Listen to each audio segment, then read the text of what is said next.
Step back in time, over 2 millennia, to an age of bronze and iron, of kings and conquerors. We journey to the ancient world to uncover the life of a man whose name still echoes through history, Alexander the Great. Prepare to witness the rise of a legend, a figure who reshaped the map of the world and forged an empire unlike any seen before. This is the story of ambition, destiny, and the relentless march of history. Our chronicle begins in 356 BCE, within the rugged lands of Macedonia, a kingdom nestled just north of classical Greece. Here, Alexander was born into royalty, son of the formidable king Philip II. Philip was a ruler of immense skill, known for his military reforms and his success in uniting many fractious Greek city-states under Macedonian hegemony. From his earliest years, young Alexander displayed a spirit that hinted at future greatness. He was not merely a prince. He possessed an innate fire, a restless energy that set him apart. The court whispered of his potential, watching for signs of the leader he might become. One legendary tale from Alexander's youth perfectly illustrates his character. A magnificent, seemingly untamable horse named Persepolis arrived at the court, wild and uncontrollable. No one dared approach the beast. But the young Alexander, barely a teenager at 13, observed the horse's fear of its own shadow. With quiet confidence, he turned Persepolis towards the sun, calming it with a gentle voice.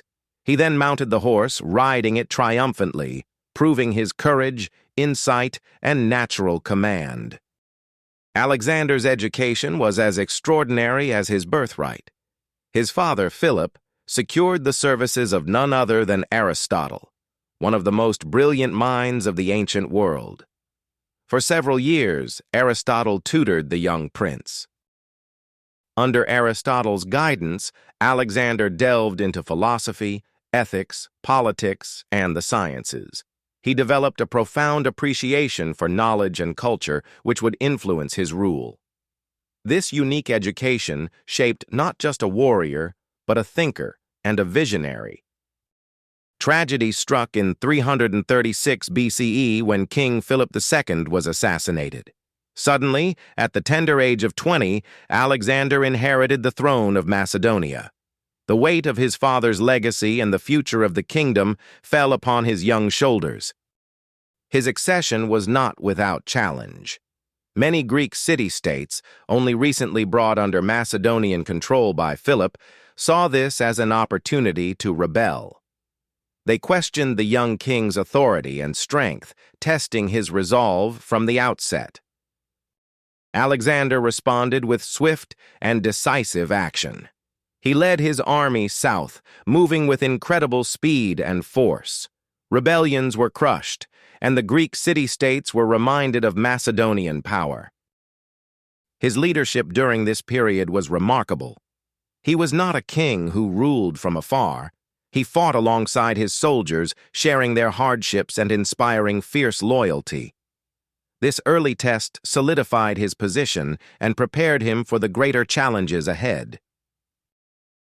With Greece secured, Alexander turned his gaze eastward, towards the vast and wealthy Persian Empire. Ruled by King Darius III, this empire stretched from the Aegean Sea to the borders of India, a colossal power that had long dominated the region. Philip II had planned an invasion of Persia, but his death prevented it. Now, Alexander took up his father's mantle, driven by ambition, a desire for glory, and perhaps a sense of historical destiny. The stage was set for an epic confrontation. In 334 BCE, Alexander crossed the Hellespont into Asia Minor, beginning his monumental campaign against Persia.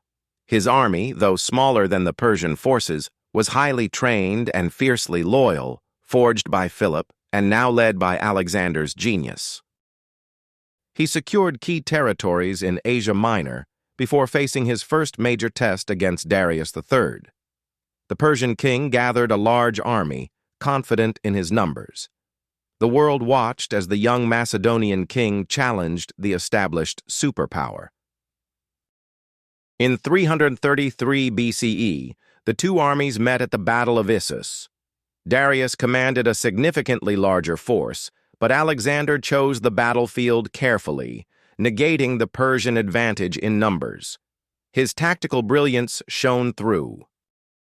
Alexander personally led the charge against the Persian center, aiming directly for Darius. The shock of the Macedonian phalanx and cavalry broke the Persian lines, forcing Darius to flee. It was a stunning victory that opened the door to the heart of the Persian Empire. Despite the defeat at Issus, Darius III assembled an even larger army for a final confrontation. In 331 BCE, the fate of the Persian Empire was decided on the plains of Gaugamela near modern-day Iraq. This was the largest battle Alexander had ever faced. Once again, Alexander's strategic genius prevailed. Using complex maneuvers and feigned retreats, he created gaps in the massive Persian lines.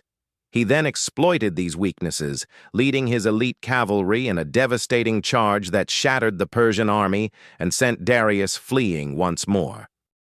With the victory at Gaugamela, the Persian Empire effectively fell to Alexander. He entered Babylon, Susa, and Persepolis, the great capitals of the empire, claiming their immense treasures. He was now the ruler of an empire stretching across 3 continents. His conquest was not just military, it was symbolic. He had avenged the Persian invasions of Greece centuries earlier and fulfilled a destiny that many Greeks believed was theirs. Alexander stood as the undisputed master of the known world. Following his victory, Alexander turned south towards Egypt, a land long held under Persian rule. The Egyptians, weary of their foreign overlords, welcomed Alexander as a liberator. This reception was a testament to his growing reputation. In Egypt, Alexander founded the city of Alexandria at the mouth of the Nile. This city was meticulously planned to be a center of trade, culture, and learning. It would grow into one of the most important cities of the ancient world, a beacon of knowledge for centuries. In Egypt, Alexander was declared pharaoh, embracing local traditions while establishing Greek influence. This fusion of Greek and Egyptian cultures was a hallmark of his rule and marked the beginning of the Hellenistic era. This period saw the widespread dissemination of Greek language, art, philosophy, and political ideas across Alexander's vast territories. It was a time of unprecedented cultural exchange, blending Eastern and Western traditions into a vibrant new civilization. Alexander's ambition knew few bounds. He pushed his army further east, into the lands of India, reaching the banks of the Indus River. This was the furthest extent of his conquests, venturing into territories largely unknown to the Greek world. Here, he faced King Porus, a formidable Indian ruler with a powerful army, including war elephants. The two forces clashed in the fierce Battle of the Hydaspes in 326 BCE. It was one of Alexander's hardest-fought victories. Despite defeating Porus, Alexander's army was exhausted and longed for home. They had marched thousands of miles over many years, enduring countless battles and hardships. Facing the prospect of further campaigns deeper into India, the troops mutinied. Reluctantly, Alexander was forced to turn back. His dream of reaching the ends of the earth was thwarted not by an enemy army, but by the sheer physical and emotional limits of his loyal soldiers. The return journey was arduous and costly. Alexander was more than just a military genius. He was a visionary who sought to integrate his vast empire. He encouraged his soldiers to marry local women, fostering cultural blending. He adopted some Persian customs, attempting to bridge the gap between conqueror and conquered. He founded numerous cities throughout his empire, many named Alexandria, which served as administrative centers and hubs for the spread of Greek culture. These cities became melting pots, facilitating trade and the exchange of ideas across vast distances. In 323 BCE, while planning further campaigns, Alexander fell gravely ill in the city of Babylon. At the age of just 32, the conqueror of the world, succumbed to sickness. The exact cause of his death remains one of history's enduring mysteries. His sudden passing left a massive power vacuum. Without a clear successor, his generals, known as the Diadochi, fought amongst themselves for control of the empire. This led to its fragmentation into several Hellenistic kingdoms. Though his empire fractured, Alexander's legacy was immortal. His conquests fundamentally changed the course of history, spreading Greek culture, language, and influence across a vast area from the Mediterranean to Central Asia. The cities he founded, particularly Alexandria in Egypt, became centers of learning and culture that preserved and advanced knowledge for centuries. The Hellenistic world he created fostered intellectual and artistic achievements that profoundly impacted later civilizations, including Rome. From the young boy who tamed a wild horse to the king who forged the largest empire the ancient world had seen, Alexander the Great's life is a saga of unparalleled ambition and achievement. His story continues to inspire and fascinate, a testament to the power of courage, intellect, and relentless drive. His journey reminds us that individuals can indeed shape the destiny of nations, and that the echoes of their actions can resonate across millennia. Explore the world he created, delve into the history he forged, and discover the enduring impact of Alexander the Great. The story of Alexander the Great is just one chapter in the grand tapestry of human history.